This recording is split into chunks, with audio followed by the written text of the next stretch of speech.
Dr. Heather Diaz is a professor at Sacramento State University in the Department of Public Health, where she holds a leadership position. She's been with Latino TAP since the beginning of phase two, way before my time. She is our evaluator. She's consulted with multiple IPPs in the Latino Hub and other, throughout the initiative on, evaluation methods, data analysis, all of that great stuff. She's an amazing human being. I have learned so much from Heather. She's an incredible teacher. And yeah, enjoy what she has to say. I know we're going to have time for questions at the end, and anything you want to get our attention in the meantime, we'll be monitoring the chat. So over to you, Heather. My goodness, Catherine. Oof. That was very humbling. Thank you so much. I really appreciate that. Nice, kind words. Okay, I am going to get us started. I have a slide deck to navigate our time together here. Let me just get that going. So hopefully on your screen you see a PowerPoint slide. Yes? Okay, awesome. Okay, so Catherine did an amazing introduction. I guess I don't need to introduce myself. What I do want to do is, before we get too deep into the content, I want to acknowledge specifically Latino service providers, which is one of the IPPs in our Latino hub. The reason why I want to acknowledge them is because the content that was used to create this training for you was done in consultation with LSP. I have watched them over the last 10 plus years navigate the way that they do evaluation, and I feel like a lot of the things that I want to share with you, their experiences, can really be helpful to you all as well. So just a very brief overview. So LSP, again, is an IPP that's in Sonoma County. Their mission statement is to uplift Latinx in Sonoma County by advancing the development of young leaders, nurturing well-being in the community, and advocating for equity. Their executive director is Stephanie, and their team is Magali, Pablo, and then their local evaluation consultant is Sarah Underwood. You're going to hear me reference them a little bit in the training because I interviewed both Stephanie and Sarah to hear directly from them some tips they have for you all regarding thinking about your evaluation as we are coming out of phase two extension and potentially into the future, not really knowing what that means. I also got a little ahead of myself, so I apologize. I also wanted to say that I feel like this conversation is a really important conversation to have right now. And I think one of the main reasons for that is that you are no longer, as IPPs, under the responsibility, I guess you could say, of your evaluation questions that you were responsible for answering in your evaluation plans to the project. And so now is a great opportunity to look at what your data told you regarding your ability to answer the evaluation questions you had and what you want to change for the future. So this is kind of a moment to allow you to do that reflection. Okay, so what I'm going to cover is I'm going to give a little bit of background, so a little bit more background of why this training came about. I'm going to talk conceptually about the big E word, evaluation, and hopefully leave you with it being more of a reflective type of process for you to think about. I'm going to share some of those experiences that LSP, Latino service providers, shared with me and provided some good tips for you and their experiences. I'm going to talk to specific about some steps that you can take to sort of successfully move into the future regarding your evaluation, and then again get a little bit more specific about key takeaways. So why is this important topic for us to talk about right now? Well, in our annual assessments with our IPPs this last year, we asked them this question. We asked them what was their plan and what were they thinking about in terms of the outcomes that they wanted after the phase two extension ended. We noticed that there were some pretty big differences in those responses. There were some of our IPPs that were really thinking already about the ways they wanted to change their evaluation, the ways under which maybe their current data for their evaluation that they had was or was not allowing them to tell stories they wanted to tell. There were other IPPs that hadn't even thought about it. And so this brought us to a point of, well, how can we begin to provide some guidance and some training around the way to move into the future? I think for some agencies, they may have never had the experience as an organization to think this much about evaluation, except for in CRDP. And so now that we've had these sort of 10 years, which is a full 10 years of I'm sorry to interrupt, but can you record this? Sure. Oh, It you is. already are. Sorry. Yeah, that's okay. No worries. Sorry, and I saw your hand. I was waiting. I was. Oh, never mind. Okay. Yes, thank you. Sorry, Heather. This is okay. Catherine. Thank you, Ava, for the question. We're using a different platform to record, but we are recording. Yeah. Awesome. Okay. Okay.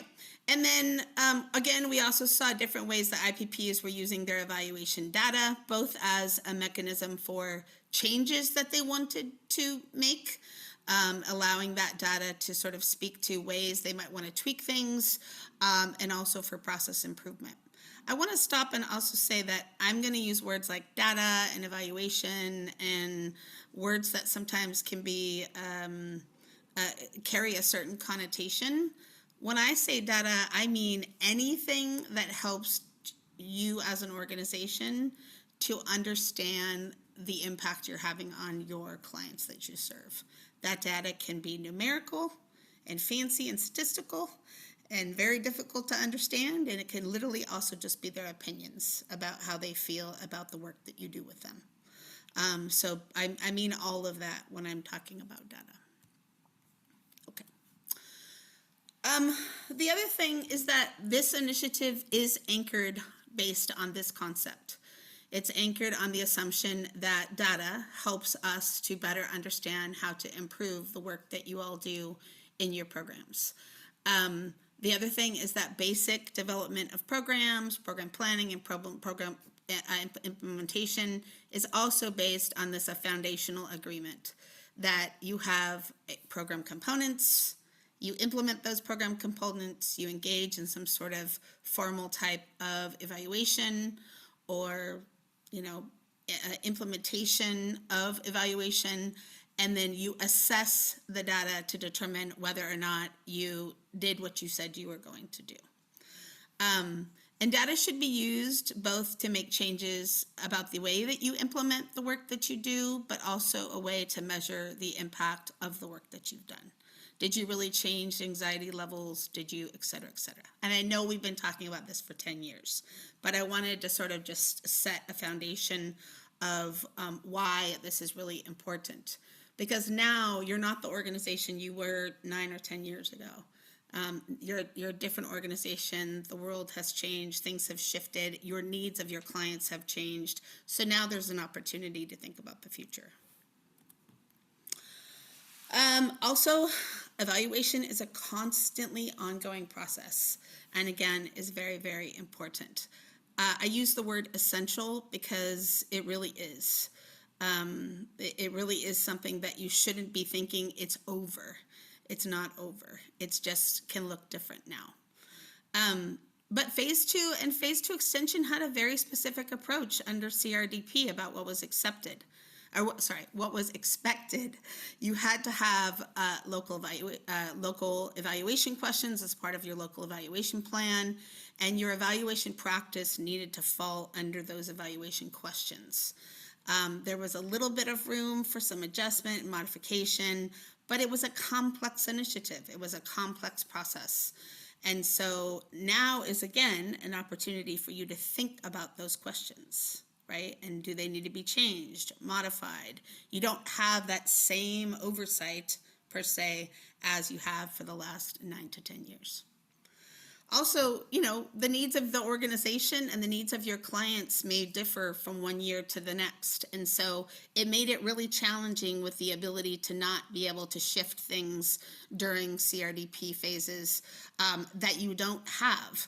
Also, IRB even made it really restrictive. And again, now you're potentially under a different phase of that because the IRB covered a specific time period that I'm assuming most of our IPPs and most of our CRDP family is no longer under. So now is the time. Now is the time. Okay.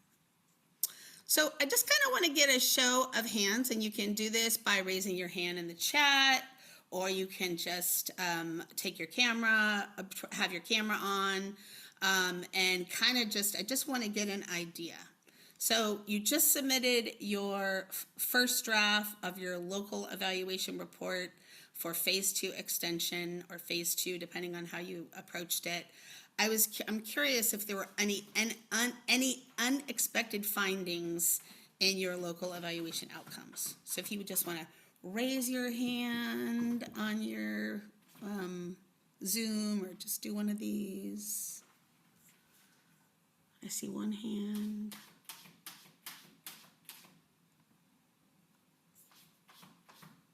Okay, I don't see a whole lot of hands. Okay.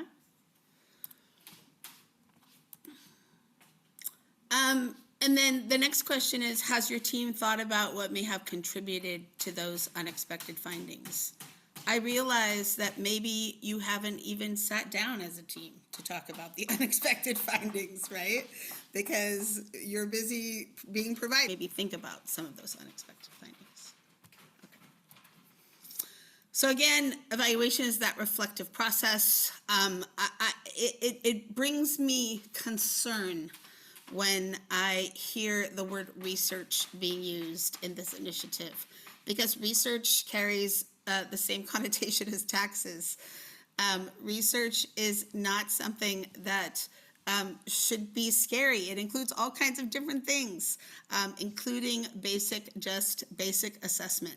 I think that you can think almost the same way about the way you evaluate your programs as the type of assessments that occur in school when you were little, when your kids were little, SATs, PSATs, those things. These are things that help us to understand how we're doing.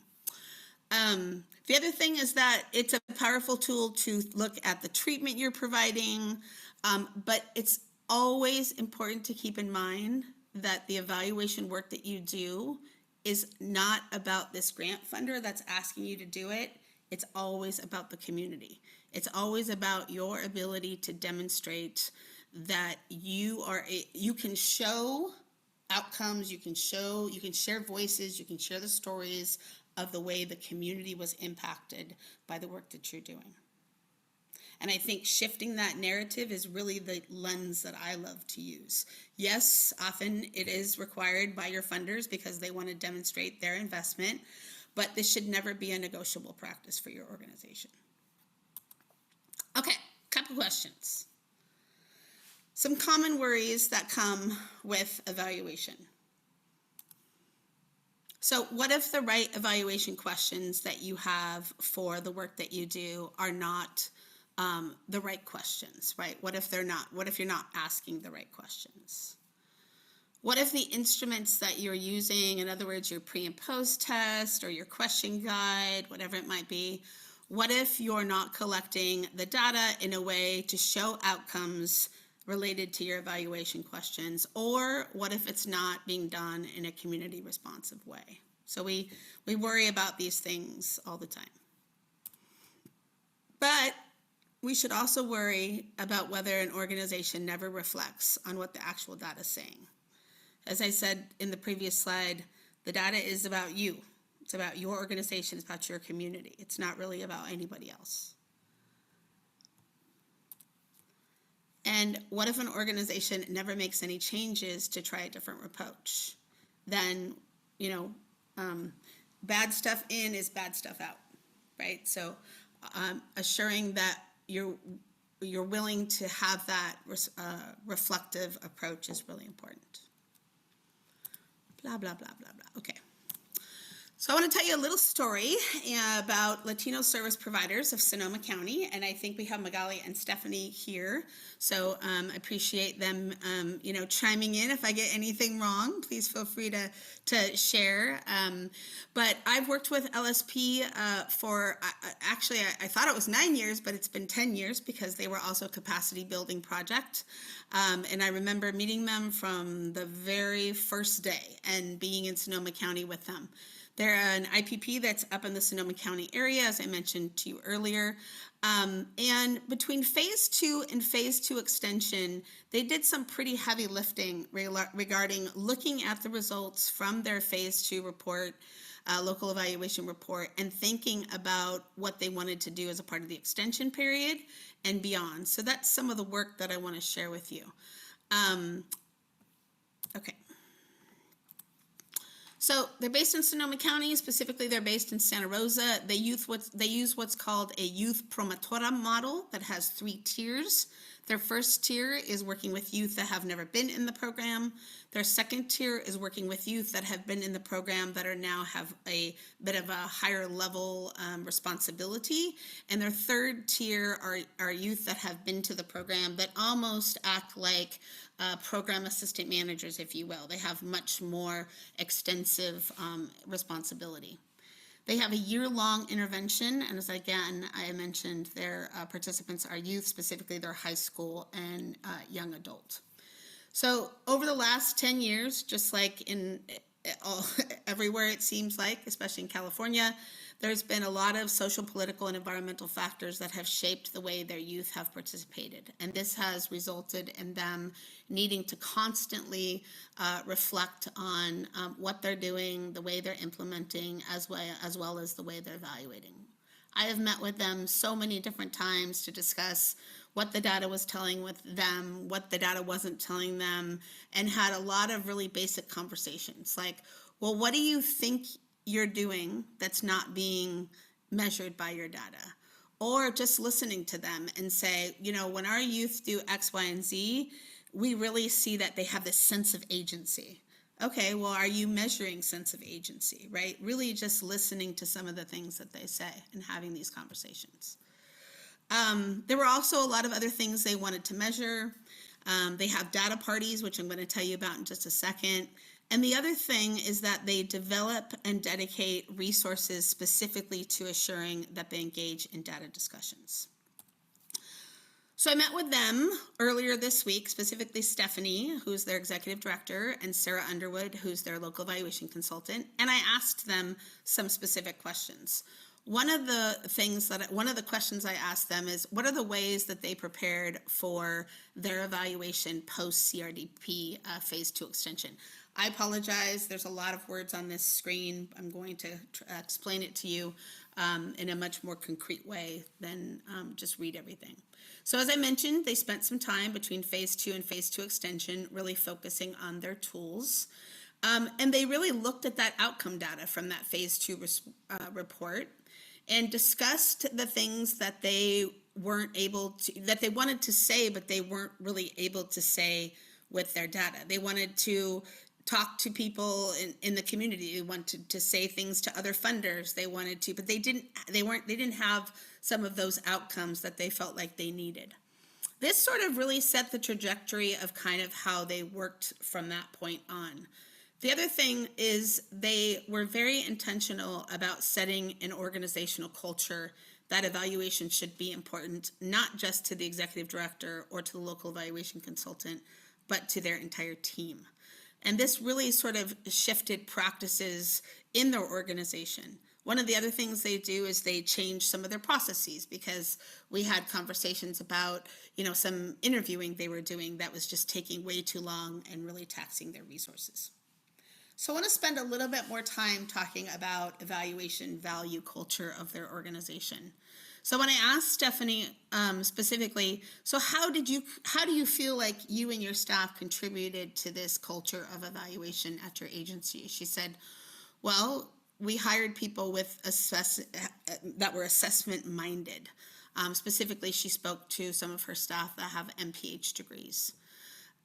Devoted resources. a lot of resources, staffing, time, communication, meeting space across their entire team, related to meeting and discussing with their local evaluation consultant the resources they were having and having their own meetings just to talk about data. They expected a participatory approach from their local evaluation consultant. And so much, in fact, that they set bi-weekly meetings with their local evaluation consultant and expected to have high contact with them. Literally to have data parties, to talk about what is the data saying, what is the data not saying, how are we able to adjust things, make tweaks, etc. Sometimes within the guise of what their IRB constraints are, but also, again, in thinking about the future and the way that they want to do things. A recent change in preparing to move beyond CRDP Phase 2 extension is they began to look at the future. What are the longer term outcomes of the work that we want to be able to discuss and talk about with funders? We want to be able to tell future funders or tell our story of the work that we've done, not only maybe on sort of a every year basis, but the longer term impact of maybe some of their original youth that they worked with very early in the project. They wanted to assess and measure that long-term impact of youth because they felt like that was where they could really leverage some of the work that they've done. And I explained earlier, they use a three-tiered approach. So one of the ways that they did that is we had a few conversations, they had a few conversations about, obviously you can't just adjust and change things dramatically, but what if you did some case studies on some of your alumni regarding where they are now, right? And what are they doing? Because they also kept in contact with a lot of their participants.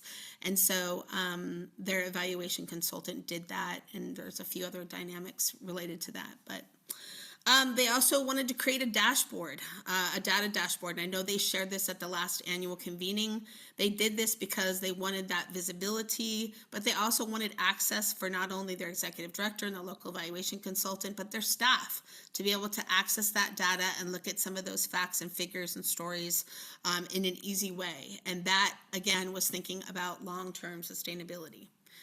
The other thing that I didn't mention earlier is that a practice that they engaged in, I think, and maybe Stephanie and Sarah Stephanie McGalley can clarify later, but is for as long as I can remember, at least the last 5 years, they have done annual reports of their data collection and tweaked and made adjustments, not just local evaluation reports when it's been required by OHE. And this has also facilitated an opportunity for them to engage in a reflective response. And began to most recently look more closely at the data of their local evaluation report for Phase 2 extension. Okay. More recently, they discovered that they weren't exactly getting the data they wanted on a few components. Sarah and Stephanie shared with me that one of those specific components was self-efficacy.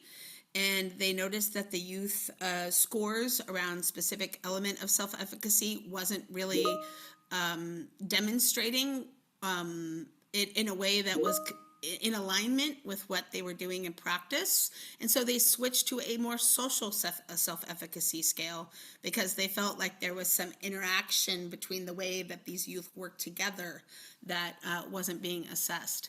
The other thing is they, in addition to the psychological distress scales that were being measured with the SWAY pre and post, they moved to a different set of scales that would allow them to look specifically at depression and anxiety separately. They felt like the outcomes of that psychological distress scale was sort of masking and hiding some of the things they were experiencing and working with the youth. And so they've added the PHQ2 and the GAD2 to their local evaluation instruments. Sorry, okay. All right, so That's giving you some example of sort of practice of one, one IPP and the way in which they have potentially sort of navigated and ebbed and flowed, making changes, adjustments, those types of things. So now what I want you to think about is your local draft of your local evaluation report for phase 2 extension that you just submitted. So in reflecting on that, I have a few questions. These are just reflection questions.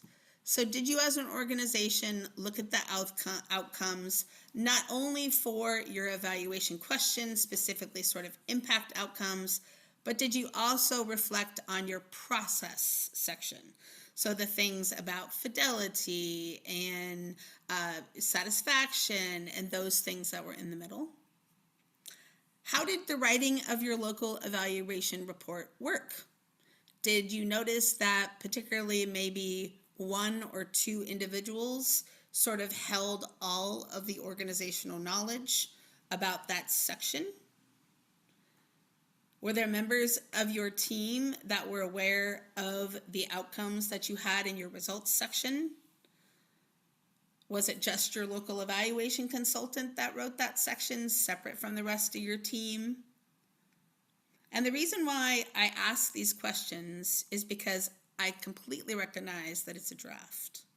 And I know that you all are providers and implementing and don't always have the time for that reflection. But I think it's important to really think about the way that you write a final evaluation report, right? And who it belongs to. And I would argue that it doesn't belong just to one particular or two particular people, right? But it belongs to your whole team. Okay. Another question that I asked Stephanie and Sarah is what would be some steps that they would suggest for modifying their local evaluation plan for going into the future? And we had a very rigorous conversation, but summarized it into these 5 steps. So this is both a sort of mix of their recommendations directly to you or to other IPPs, as well as some tap sprinkle on top of it. So step 1, begin right away, if you haven't already, to set an assessment culture for your organization. That evaluation is not the responsibility of one person, but the entire organization, or at least the project staff. And make sure that your evaluation consultant is engaging in a participatory process. That data doesn't live with them. The decisions about evaluation don't live with the local evaluator. Step 2, refresh your team on the desired outcomes of what you expected to have in your local evaluation plan. So what are the local evaluation questions that you've been working with? And then analyze the data to see if the outcomes that you got, do they address those questions? You might find that some questions are not even relevant anymore. I know I've worked with a few IPPs in our hub where they're like, yep, we're not even doing that. So get rid of those, right? That you don't need those evaluation questions anymore. But once you have your evaluation questions, and obviously you have your data now, sit with it. Right? Look at how you are or are not able to speak to the types of evaluation questions that you had written. Make sure that you know what it says. Make sure that you understand fully how the data is or is not speaking to it. And use a whole team approach to process that data. And this is a little tricky, right? Because we all come with varying expertise of understanding data. But you have great technical assistance provider teams that can support you and assist you as an IPP. You also have some impeccable local evaluators in this initiative that can also and should support you to make sure, because again, that data belongs to the community, that data belongs to you. And then make changes to your evaluation questions. Be brave, right? Or make changes to your logic model. And again, I understand that there are factors that might influence this, like other funding and other things you have going on. But then after you make those evaluation changes and questions, you make changes to those or to your logic model, Then modify your instrument and your processes to better align with your new evaluation questions. Keeping in mind, of course, limitations of funding requirements and resources you might have. But, this is a constant iterative process. It's a constant process of reflection. So, now I'm going to, I want to do a time check. Okay, 11:36. So, I would love to just have you openly unmute if you can, or even put it in the chat if you can. I don't know how unmuting affects translation, so I apologize for being insensitive. But I'd love to hear from you. Like, I've been sitting here talking about the ideal, right? Maybe potentially some ideal practices. But what else do you need to think about when you're thinking about what your evaluation looks like post CRDP phase 2 extension? What are the real things preventing maybe changes or future adjustments? I have a question and a comment. Sure. Yeah. So let me turn on my camera. Yeah, but I think you're on mute. Sorry, I meant to turn on my video and I turned off my audio. That's okay.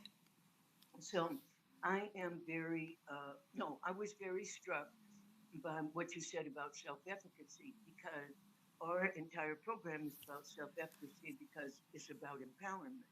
And that's basically what self-efficacy is. And what we found is that we used the general self-efficacy scale. And when we did, everybody scored high on, upon entry, so nobody could score higher. And that's because our youth are inherently resilient. And so we have had a lot of discussion over the years about, we use the nationally normed instruments, we use the NIH instruments, and they're not showing any results. We're not able to measure. And so one thing that I'm thinking about, since other people are having the same issue, is the reason we didn't want to go to different measures is because then, when we go into a more clinical, environment, now we're not using the nationally normed measures. Sure. But if all of us were going to start using new measures. In other words, let's say we develop, now we're asking a global self-efficacy question, and we're using that.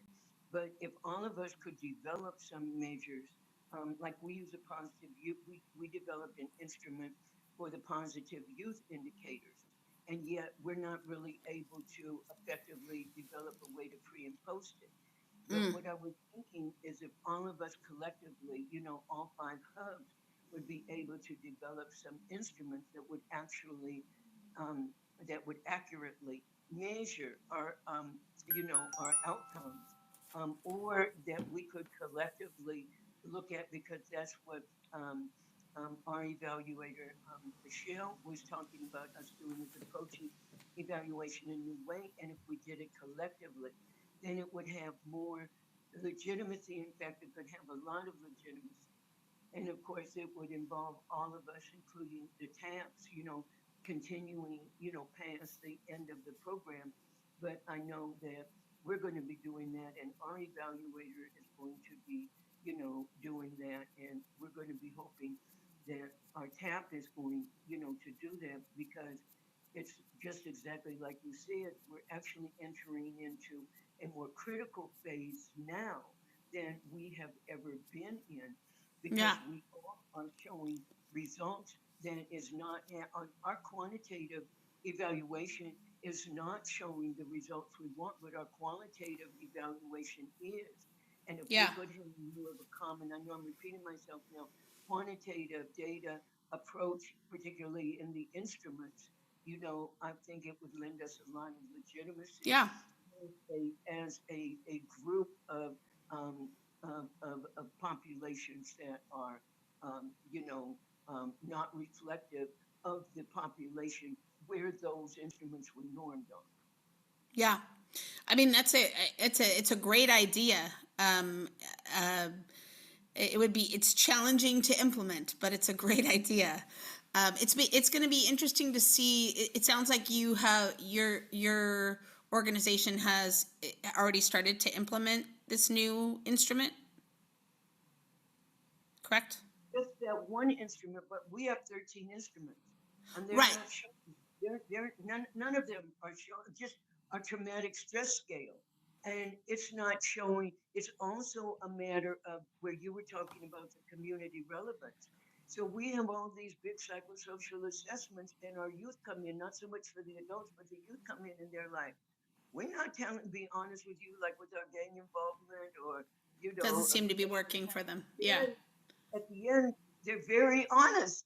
And now our results are worse, you know?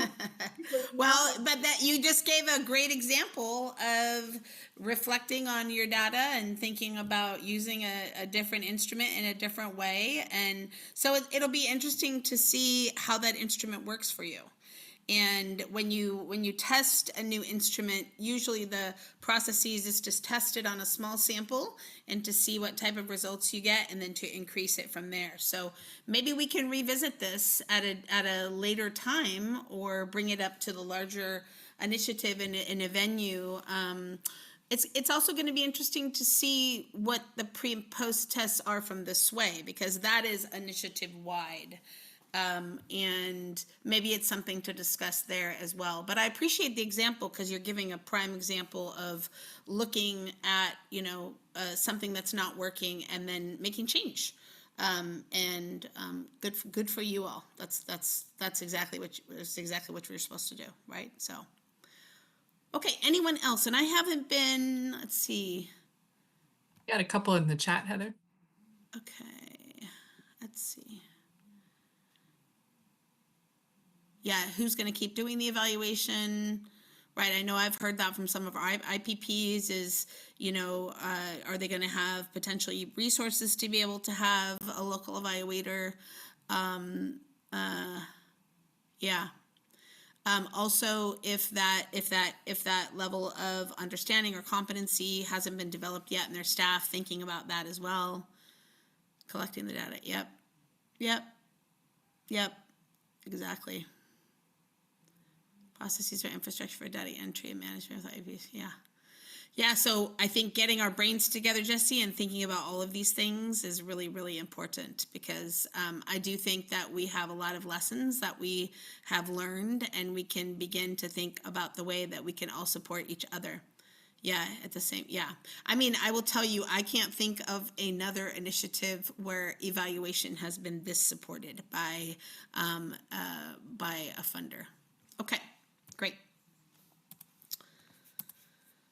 So, I didn't want to sound foolish and not recognize that I know that there are barriers to, right, having your ideal sort of processes around evaluation. Obviously, you mentioned some of them already. Resources, of course, is a big one. Other requirements of certain funding agencies that might, that you might seek in the future might have their own processes and things that they want measured. You're losing the structure of the CRDP infrastructure, and so what I mean by that is that we're not going to have potentially anymore. An entity saying, you need to have X number of evaluation questions. You need to answer X number of questions related to, your outcomes. You need to report X number of things on your local evaluation report. All of those types of things help to build that capacity and that infrastructure that a lot of our organizations have built in the last 10 years. And so when that sort of expectation goes away, that's something that will need to be internal to the organization to be able to continue. Staff training. I know there's also changes of staff and organizations. Obviously, a lot of organizations in the initiative have not stayed static in 9 years and 10 years. So that is, you have new staff coming on, new staff leaving, all of those things. Okay. One of the last questions that I asked Stephanie and Sarah was, what advice do you have for other IPPs based on lessons that you've learned in the way that you're preparing for post-CRDP phase 2 extension? So these were some of the things that Stephanie specifically said. And Stephanie, I want to give you the opportunity to unmute if you'd like to add or clarify anything. So Stephanie said, break down your evaluation into components that are understandable for your staff and for your team. Make that the rule, not the exception. Meet frequently, spend the time, devote the resources that you need for that future planning, and do it now. Do it now, don't wait, especially because you still have that support and funding. You also have the support from your technical assistance providers, money and resources devoted to a local evaluation consultant. Set your organization up now. And then also let your local evaluation consultant lead your team. Make sure that you trust them deeply. Your local evaluation consultant shouldn't be someone that you hire on a contract that doesn't have a relationship with you. They are your partner in the evaluation process, and that's really important. Sarah, the local evaluation consultant, said, your local evaluation consultant should serve as a monitor for your data now and in the future. They are not the owner. They're just there to monitor and provide feedback back to you. And then this will allow and help the organization to take ownership of the outcome and the data that they see in their evaluation. And I'm going to pause. Stephanie and Magali, anything that you want to add? I'm putting you on the spot. Sorry. That's okay. Hi, everyone. I'm Stephanie, and something that I shared with Heather too in our conversation is just how important the culture setting is around evaluation in an organization. I really see it as the responsibility of every single one of our team members to be a part of the evaluation process. It's not just our local evaluator who's monitoring and collecting and analyzing and then sharing reports out, where we are all active participants, whether we are the ones helping to collect. Magali does so much work around coordinating with our youth when it comes time to exit interviews or focus groups, or sending out the survey and making sure that we've got a high response rate. And so all of our team members are really active participants of the whole process. And I just can't emphasize that enough. And I've seen, the comments in the chat about who will continue doing the evaluation. For us, it's Sarah, because we've built that relationship with her. She's invested in our organization and in the program and the outcomes of the young people that we're serving. And we have been able to leverage her expertise and all of this amazing work that she's done in other grant proposals. So whenever we're writing a grant proposal to keep our program running, Sarah is definitely a part of that proposal. And so it's really about culture in the organization, I think, and making sure that you see it as an integral part of the program and not something on the side. Yeah, and if I could just add, hi everyone, my name is Magali Larque, and my pronouns are she, her, ella. I'm the Director of Programs here at Latino Service Providers. Thank you, Stephanie. Yeah, a lot of back-end work goes into evaluation, especially at the end of our year with exit interviews, one-on-one exit interviews, focus groups. We do a pre-post. We do mid-year evaluations, but a huge lift to be able to do my work actually comes from our other students. So we have second or third year students who have also participated in evaluation. So right now we are getting ready for our mid-year evaluations. And the thought of that can be really jarring to our first year students. So I luckily am able to lean on my second or third year students to be an extra instrument of support to kind of ease that nervousness going into it. So we actually see a large amount of students participating in the mid-year evaluations with less fear because they're able to speak to students who have already participated in evaluation for an entire year. And then they feel more comfortable with Sarah because they say, oh, we've worked with Sarah before. She's great. She really listens to us. And a lot of the reports that Sarah shares with us, we share with our second and third year students so that they can also understand the context of what it is that we're evaluating and what we're able to see from our pre-post surveys. I'm so glad you brought that up, Magali. I totally had forgotten about that, and such a culturally nuanced approach as well around trust and all of those things. Yeah, that's great.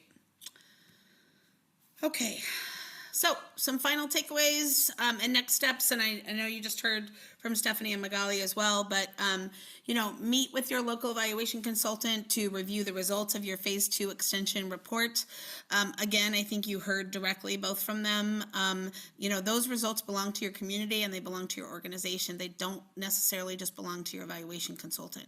So make sure that you understand what they say, and make sure that you work with your, local hub TAP team, as well as, you're directly with your evaluation consultant to understand those results. Reach out to your TAP for support regarding any changes you might want to make to any plans, instruments, processes. Now is the time to do that, not when the initiative ends and potentially that technical assistance team is not around anymore to support you. So, I can tell you that we work very closely as a TAP with the other TAPs. This is a good group of people, and they really want to make sure that you are wildly successful. In the future, post-CRDP phase 2 extension or the extension of phase 3, whatever the future brings for us. So utilize that support now. Adopt the culture that evaluation work is an ongoing process. Again, I think you heard build that culture of evaluation, assessment, reflection of your organization. If you haven't done that, it's not too late to start. The one way to do it is to talk about it more. It's like I was telling my daughter this morning who has an oral presentation. The only way to get better at oral presentations is to present. So talk about it, bring it forward, bring it into meetings, include it, et cetera, et cetera. And then the last thing, and I don't have to tell you this because you all inspire me every single day in the work that you do, but be brave for your community. The evidence, the data is the way that we show that you all did the amazing work that you did, and it's the way that we continue to get funding for your organizations. So the more that you become familiar and comfortable with this work as you move into the future, the better it all will be. And that's all I have for that. But I am willing to take any questions you might have for me, any questions you might have for anyone else. Let's see. There's a lot going on in the chat. Let's see. Thank you. You're more than welcome.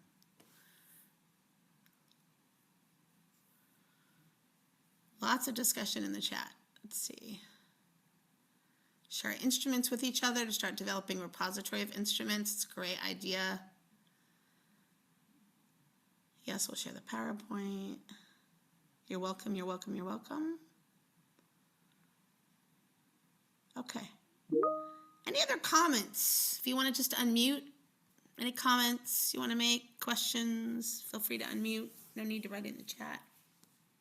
I just have one thing to say because I met with our local evaluator this week, and we realized in our reporting that we actually underreported the people that we served because we weren't we didn't add in certain interactions that we were documenting, like when someone came in and maybe they ask for services and we refer them out somewhere, or like a lot of people will come and ask me about like Narcan and stuff like that, and like substance use treatment, and we actually we have support groups.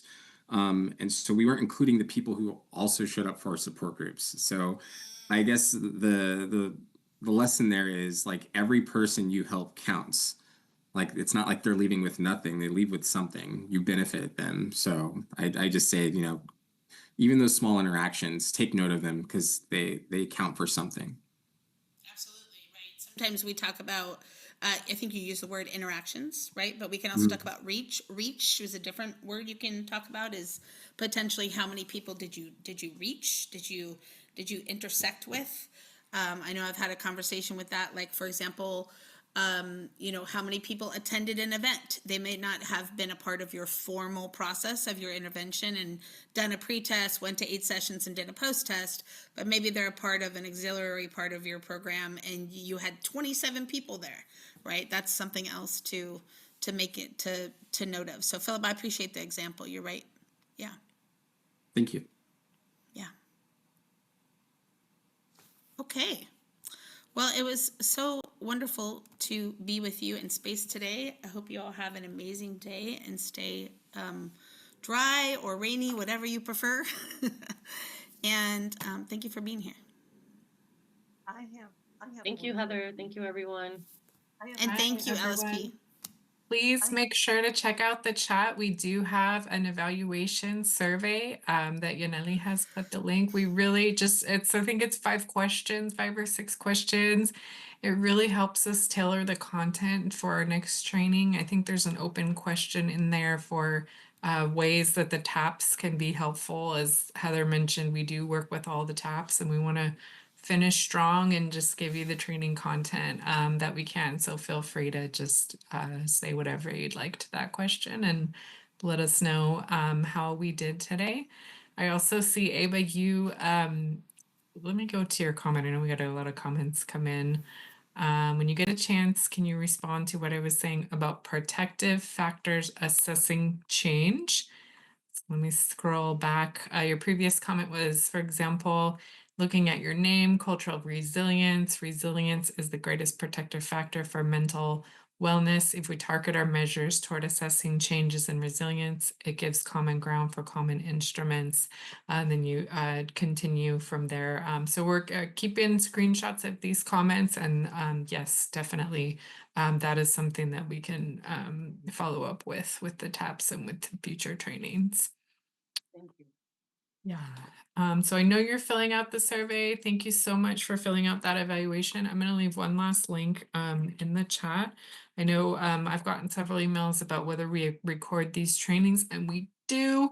We'll share those recordings, by email. But I also wanted to turn everybody's attention to the Latino TAP Cultura for Resilience website. This is something that Yaneli here has had a huge hand in, as well as Carla. Carla's worked on it for years. And I sent the link for the resources page. If you go down to the bottom, our previous training recordings and PowerPoints are there if you want to take note of that link. We have quite a few on there. Yeah, we'll leave the meeting open in case anything comes up, but I see people busy.